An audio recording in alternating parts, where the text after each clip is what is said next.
I don't know why I've shouted down the camera. It's probably aimed at the West Ham fans, and the camera like come right in my face. No, and there's some goals you score where you think that's an absolute worldie there. And then you see it back and it's not as good as you think. Do you worry about any repercussions? No, I think with Alex Ferguson, I think he's actually a soft, nice guy. I said, why have I got a photo of Wayne topless? And you've got 19 shaved on your chest. Well, today's episode is focusing on some unforgettable moments from Wayne Rooney's career, be it on the pitch or off the pitch. There are lots of things that have punctuated your career, Wayne, that have made people laugh, made people gasp, and certainly made you unforgettable, that's for sure. Let's start with one on the pitch. The halfway line volley against West Ham back in 2017. 2017, I was going to say, you liked scoring or trying to score goals like that, didn't you? Yeah, it was a special moment because I've gone back to Everton and I never scored a hat-trick for Everton. And when I went back, I'd scored a few goals since I'd been back, but they were all in the Park End and I hadn't scored back in the Gladys End. And so I'd already scored 2 goals in that game. And then that was, for me, hat-trick in the Gladys End. So which I called, Joe Hart come running out, he cleared it. And then I seen it come to me, so I knew I was going to shoot and I hit it first time. I knew I had to ping it because I can't remember who the defender was, would have got back. So I've pinged it. And Michael Oliver does brilliant actually because he gets out of the way of it. And then I called it perfect and it's not very often you hear players. No, I called it perfect and yeah, that was a special moment to score my 3rd goal in the Gladys seat. Where does that rank in terms of your achievements? Do you feel like that completed what you wanted to do as a player? You scored every type of goal, didn't you, really? Yeah, no, I think to score, like I've scored 3 goals from the halfway line and so it weren't necessarily that. It was to score a hat-trick back at Goodison. No, but that's what I mean. Yeah, that was special and a big part of me going back to Everton as well was for me, me kids to see me play for Everton. I think that was important for me, obviously being at Evertonian and so for me kids to be able to see me play for Everton was big for me. So I was just really pleased that they got to see that and score a hat-trick.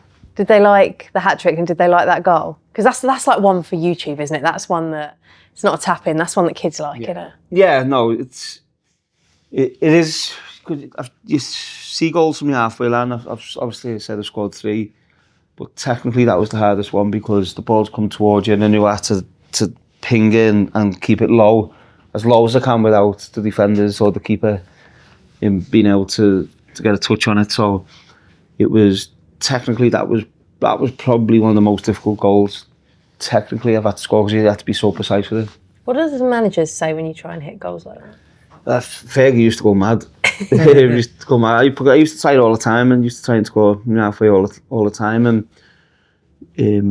it doesn't always pay off obviously but when it does you know it creates moments which you always think back of David Beckham's goal against Wimbledon and so it creates moments which people remember for a long time. But would he praise you if you did get it?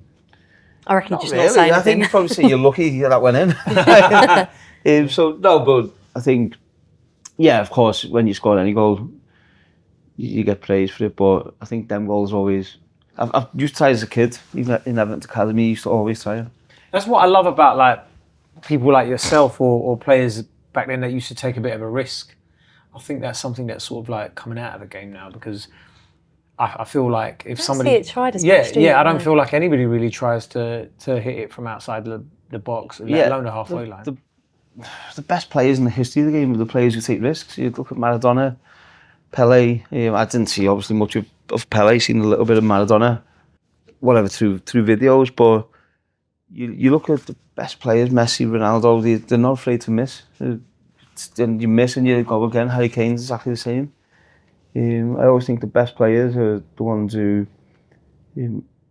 are prepared to miss and will take that chance. But more often than not, you get that one which goes in, and that's what separates you. Before we move on, I can't believe we're talking about managers. We have to ask what Joe Hart made of that. He's a good friend of yours, isn't he? And he was in goal. He's used to it. I've scored. I've scored a few. Obviously, past Harty, I scored overhead kick. But no keeper wants to be beaten from the halfway line, do they? Halfway line. I've scored a free kick from 30 yards past him. So I've scored a few past 30. What did you say to him after that game? Can you remember? Or did you just keep away from him? Because I don't really think I'd say anything because I know he'd be a bit gutted and whatever. So you just give a little smirk. I think that's enough. Do you ever bring it up to him now when you're like working with him? No, obviously if we're together and you know someone scores over a kick and then my one will get brought up and he always argues it's tough machine and whatever. But okay, let's move on to another memorable moment. Shouting down the camera lens at West Ham. I can still see it as soon as I read about it, say it. It was an iconic moment. What kind of made you want to do it? Yeah, I think it was a hostile atmosphere at West Ham. It was Upton Park. I think we might have been losing the game 2-0. I think, and so already annoyed, and so then I scored the first goal. Then I scored the second goal, and then we get a penalty for me hat-trick. And obviously when they're 2-0 up, their fans have been giving me a lot of stick and whatever. So then I scored to make it 3-2 to us and score a hat-trick. And I don't know why I've shouted down the camera. It was probably aimed at the West Ham fans.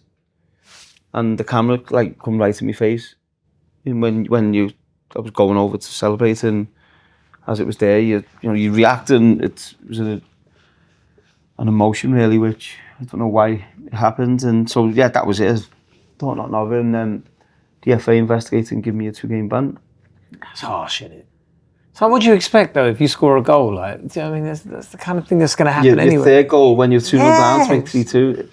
But they banned me for 2 games, which I'd never seen a 2-game ban. It's either a 1 game or a 3, so that was disappointing because I missed the semi-final and we lost as well. Do you regret it? No, because it wasn't sort of planned to do. It wasn't something which you're thinking of doing, and it's something which, from an emotion, when you're in that moment, you as I've said before, you don't know what you're gonna do or say, and I think we see and hear so many players, managers, to the TV set. Whatever, language like that. You go to a game and you hear it non-stop. Whatever, or some people do it accidentally on TV when they're being interviewed. So I think to say that I've done it in an aggressive manner, but I'm thinking, well, I haven't done it to one person, or I haven't done it to... But also, like, just turn the sound down when you're like doing a broadcasting. No, right? I think there's worse things in football than someone showing an emotion when they scored and not necessarily aimed at anyone, but you get punished for it. I think it was wrong. I also always wonder what it's like as players and managers when, obviously, it's great that the game is televised, that there's so many cameras there, but the cameras are right in your face, aren't they? And I know we've seen certain kind of players and managers push them away or say no. What is that like? I guess they're going to get that emotion, aren't they, if they're going to get that close? Yeah, and sometimes you notice them, sometimes you don't. And for whatever reason, this time when I'm celebrating, it was literally there. And I always remember Steven Gerrard, he went to the camera, didn't he? Kissed it at Old Trafford. And Declan Rice did it recently too. And stuff like that. So I think for the FA or for the broadcasters, you're going to have to understand that you're going to get some things which, whether it's an emotion the way I done it, or whether you're going to get some really good stuff like Steven Gerrard, for instance, when he's gone to the camera and kissed the camera, you're going to get things which you like or don't like. But if you're going to put the cameras that close, you're going to have to expect, and the FA have to expect that, it might go one way or the other because it's an emotional game. Okay, let's go back to something a little bit less controversial on the pitch. The pass, you'll remember this, for Robin van Persie against Aston Villa. Oh man, inch perfect volley. I just love the way Van Persie just carried on running. It was. You couldn't have hit that any better. Could no, you? I think for me that's the best goal in Premier League history. I think, and I've spoken about it a few times before, but I think the fact that we spoke about it before the game, for a few days before the game, we worked on it. in training because I think it was James Collins and I can't remember the centre back, but we knew they weren't the quickest. So I was playing deeper than Robin in midfield. And I said to him, if I get it with time and I take a touch out my feet, just run. I'll find you, make you run. So, and that we worked on it, we practiced in training. And there was a moment in the game where it come to me, I took a touch. I've seen him start his run and I've played it. It's probably the best pass I've ever played. It was perfect to him, he didn't have to break stride. And his finish was incredible, his technique. And that was to score his hat-trick. And we won the league. As I say, essentially kind of won you the title, didn't it, really? We won the league that day, so for me, that's the best. Did that give you as much joy as scoring a goal? You saw? Massively. I think when you work on something as well, because it was planned, it was practiced, it was a weakness we seen in Villa and something we could take advantage on. And me and Robin were out there. I was taking the touch, he was running, I was playing it, and I never got it once perfect like that in training. But it shows that you practice things during the game. It paid off. And when did you think it was going to happen? Like, because as a ball's as soon as it left my foot. Really? As soon as it left my foot, I thought, right, I've done my job. No, but I knew it was perfect as soon as I did it. Because you get you need to get the right height, the right curl on it, which worked on, and because if it don't, it'll end up behind him, or if it's flatter, it ends up in front of him. And I knew I did it perfect, and I knew Robin with his technique. I thought this is. He put some weight behind it. Yeah, it's a great chance of him scoring, and everything was perfect.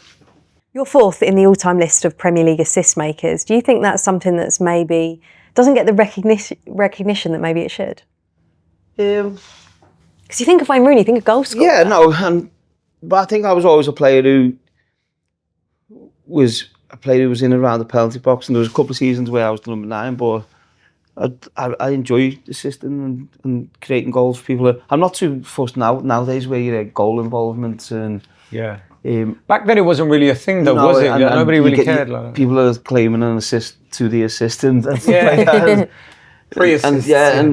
And whatever. But yeah, I used to get a lot of joy out of assists and assisting my teammates. So. But it felt like during that era, like a lot of the like top Premier League players, people like Henry and yourself, you had that element to your game where it was like not only can you score goals, but I can be a team player and provide it for everybody else as well. Yeah, and well, if your teammates are in better positions, then you always try it. And as I said, I used to really enjoy it. I always remember there was an assist I gave, an assist to the assist I gave, which was. He's trying to claim it now. No, I'm not claiming, but it was one of my best passes against Fulham away, and I played a low drill pass through to Jason Park, and he played it across the Van Nistelrooy. And he scored, and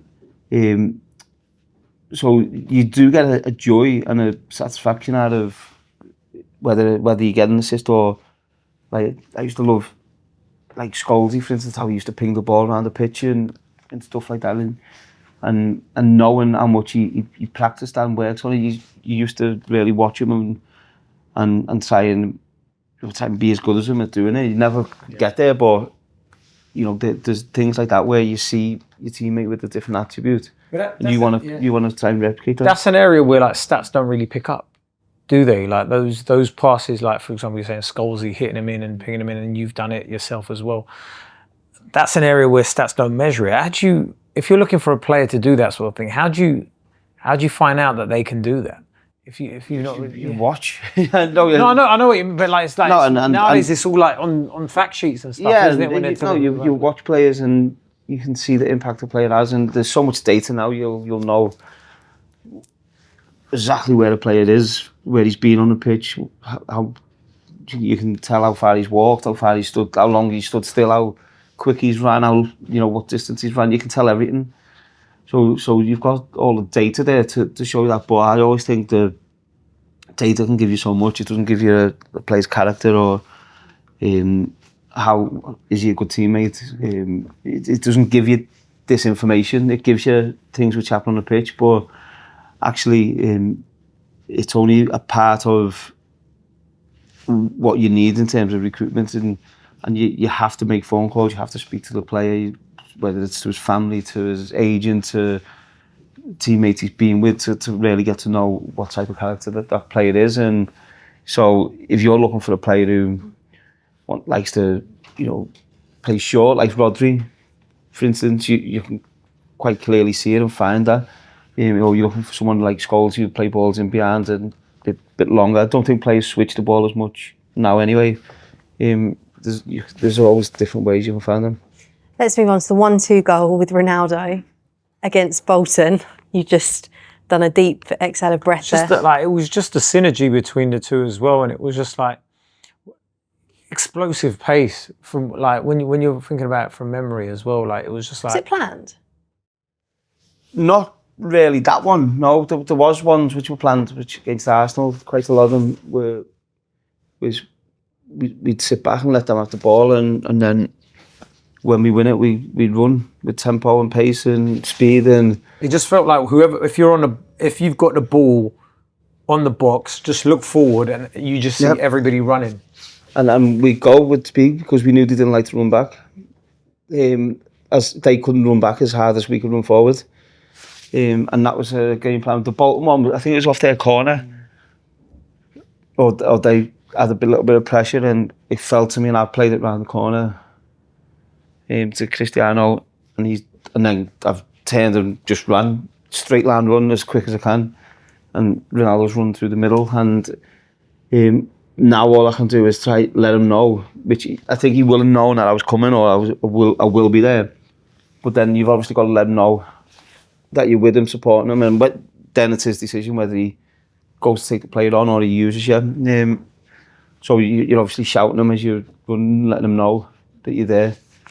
And then obviously the timing then of the passing is important, and he plays it through to me in a little dink off the keeper. Did you know he'd give the ball back? Was there part of you that thought he was just going his own? You never do that.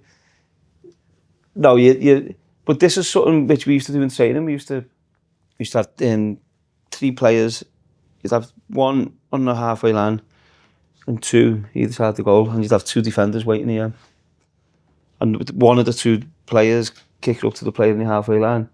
He takes a touch, sets it, the other 2 have ran, and then you've got a 3v2, the full length of the pitch. Who was that with, René? It was under Alex Ferguson, yeah. We used to, you had 8 seconds to do the full length of the pitch and score, or get a shot off.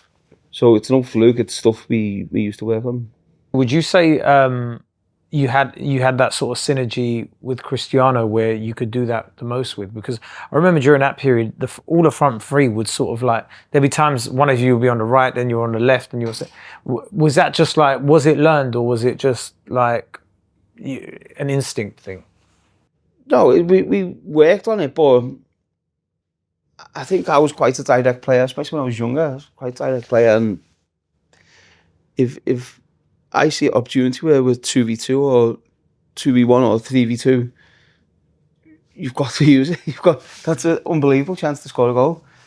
So you see teams now, and it's so frustrating because if you put a session, I used to put sessions on as a manager where we do 3v2s, and I think it was 72 shots my team used to have against 2 players, 3v2. And I used to ask the players beforehand how many goals do you think you scored, and they'd be like, 40 odd. And I don't think that any I've done it every team. I don't think any of them have got past 14 goals. Wow. Out of 72 attempts, which in a 3v2. So it's all about running at speed, but with control of the ball and the timing of your pass. So how do you suck the defenders into a position where, if you get this time to pass right, you've got a 1v1 shot of goal. I feel like I'm in a coaching masterclass. Just a quick word on Ronaldo. What was it like to play with him, other than never knowing if you're going to get the ball back? No, it's incredible, and sometimes a player comes along where, it's a pleasure to play with, and you know that at any given moment you can score or be the match winner and win you the game. And so it was absolute, especially the last couple of years where he went from a certain level to incredible. He won the Ballon d'Or 2008, I think it was.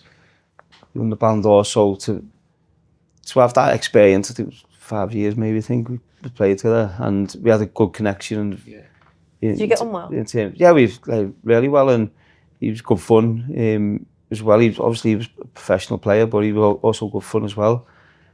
So to go into any game, I think that's the biggest thing to say. You can go into any game in world football and know you'd have a chance with him in your team. It felt like during that period where it's like there's not a side that can beat you. Obviously, you did lose certain games, but like it just felt like when watching you lot on the pitch together, and obviously everybody else in that squad, it just felt like how can you lose? Yeah, did you have that belief? There was difficult games, and sometimes you as a team you're not always on it, and that can happen. And it happens on one-off occasions and for us, but then it becomes about your determination and your desire to get through the game when you know you're not at your best, and we've done that so many times. And Fulham away, Cristiano scores, Fulham away, and we win that game 1-0. Liverpool away, we nicked the 1-0 win. John O'Shea scores. And there was so many games. Everton away, we're 2-0 down, we win 4-2. So there was so many games where, even there's games where we'd be losing 1-0 and we get a point, and you come in and you went at your best and disappointed. But Alex Ferguson, who knows obviously the game, knows Premier League, will come in and compliment you so much about that point, how much that point will win us the league and stuff like that. So there was moments where we weren't at our best, but we normally found a way to get something or win the game. You see, when you score a goal like that as well, as a fan, we're looking at it going, oh my God, this is going to be replayed forever. Do you think that sort of stuff on a pitch? So when you score one of those amazing goals or you see a bit of team build-up, do you go, this is going to be your match of the day, it's going to look sick? No, I'm going to be still talking about it when I'm 40. Yeah. No, you don't ever think, and there's some goals you score where you think that's an absolute worldie there. and then you see it back and it's not as good as you think you thought. So no, there's you never really think that. Nowadays, maybe that's for the players now, it's different because everything gets clipped up and there's all kinds of, platforms for it to go. But back then, there was, never really thought of it. Let's end on a couple of off-pitch moments. You did charades, didn't you, once when you were at MUTV with some of your teammates? I think it was Ryan Giggs, was it Gary Neville, I think, on your team? Johnny Evans. Johnny Evans, that was it. And you had to recreate Bend It Like Beckham, didn't you? And what did you choose to do to demonstrate your point? Oh, yeah. No, I think I used... Because Alex Ferguson was on the other team. Yep. And I used the instant where Fergie kicked the boot at Bex to try and... I felt that was the best way to... You couldn't think of any other way? Just pointed at him and pointed at your eye, which is great. No, because I knew then... Did they get the answer? Yeah, they said straight away they weren't better like Beckham. What? I was right. And what was Sir Alex's... But also, did it not go through your mind? The manager's there, he's quite strict, he's probably a bit scary. Did you worry about any repercussions? No, I think with Alex Ferguson, I think he's actually a soft, nice guy. Football-wise, obviously he can be strong, and people talk about, how there's hair dry treatment, if you like, and whatever. But actually, we used to do quizzes all the time, like before games in the hotel, when we stayed in the hotel, and players with staff, and it used to get a bit feisty, but I think there was a video going around of Roy Keane walking out because he said he was cheating. So he used to get a bit feisty, but he was always up for laughing, a joke as well, and so he will have been completely fine with that. So you didn't say, nothing was said after, you just walked out the room as if it never happened? I was on the bench till the next game.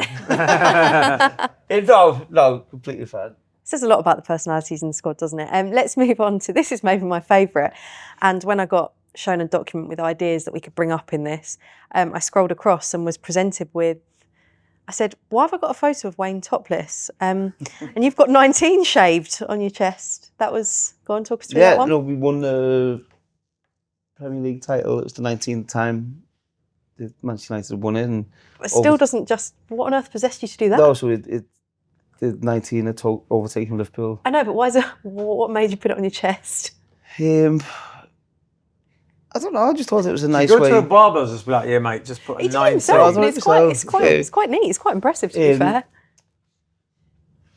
No, I just felt They it. can't get enough of it. Look. No, I'm just I felt. interested. No, I was looking at the workmanship on the 9. Yeah, no, I felt it was a way for me to, in a fun way, have a go to Liverpool fans. Non-permanent because it can grow back as well. Or you can Yeah, shave it all off. I shaved it off straight away. Oh, so it's just Leave the it fans. on. So you did that? Did Colleen help you, or you did that all No, I yourself? just done it myself, yeah. What on earth did Colleen say, or had it gone by the time she knew about Yeah, it? no, I literally done the picture then, so shaved it off.